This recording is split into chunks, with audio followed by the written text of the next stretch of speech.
Hello, future engineers, subscribers, viewers, and students. There is another video in hydraulics, and this series of problems are problems given civil engineer license or exam problems in hydraulics.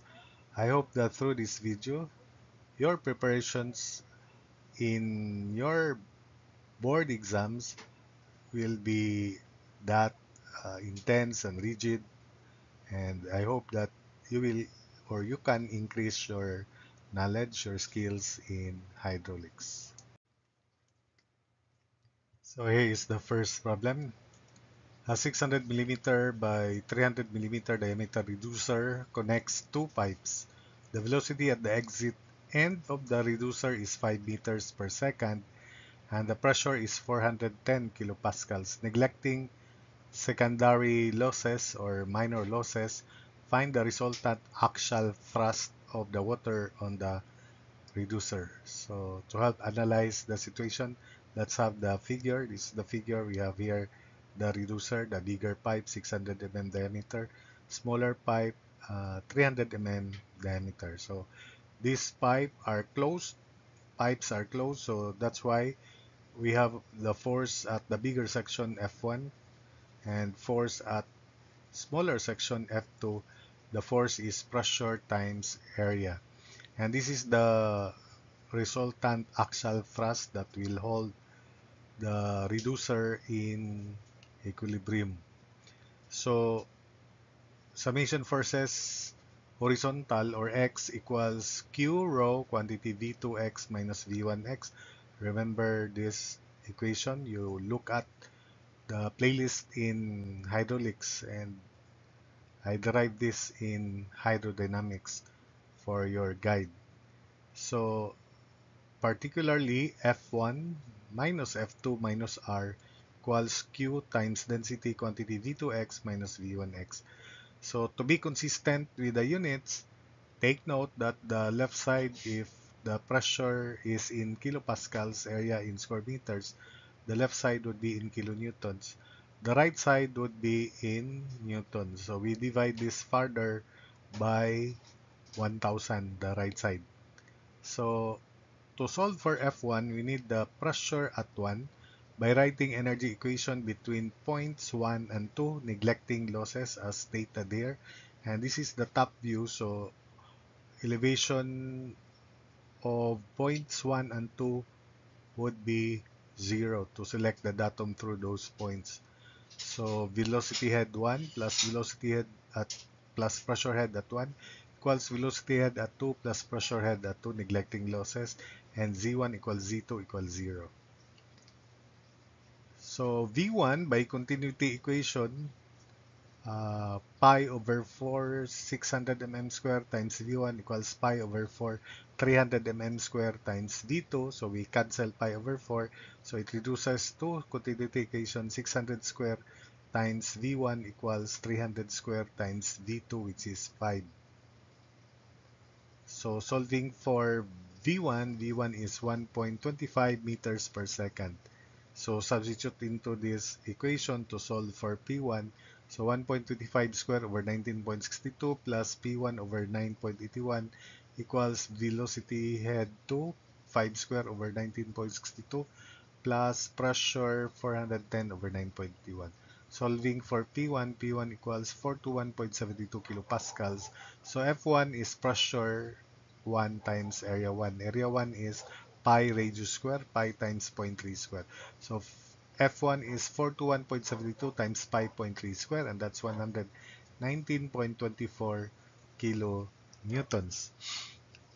Then F2 is pressure 2, which is 410, and area is pi 0.15 square.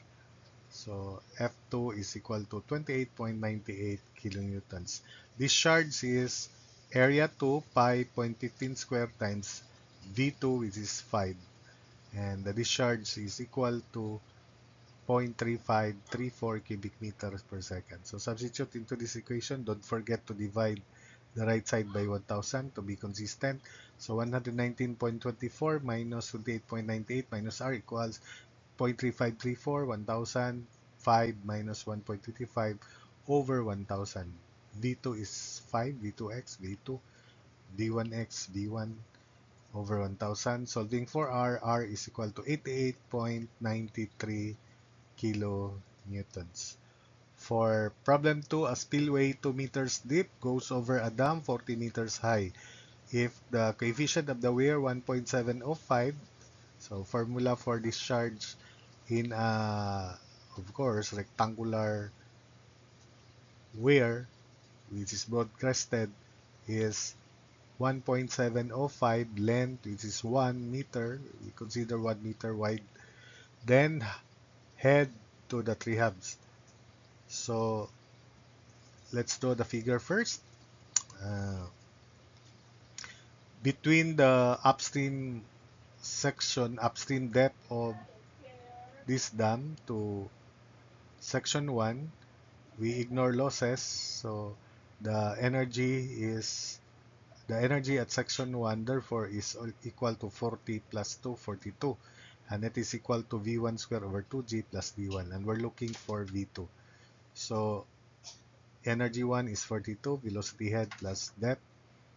And since we can compute the discharge by discharge formula in a rectangular suppressed broad crested weir, Q1.705, length of crest 1 meter wide, that's the assumption.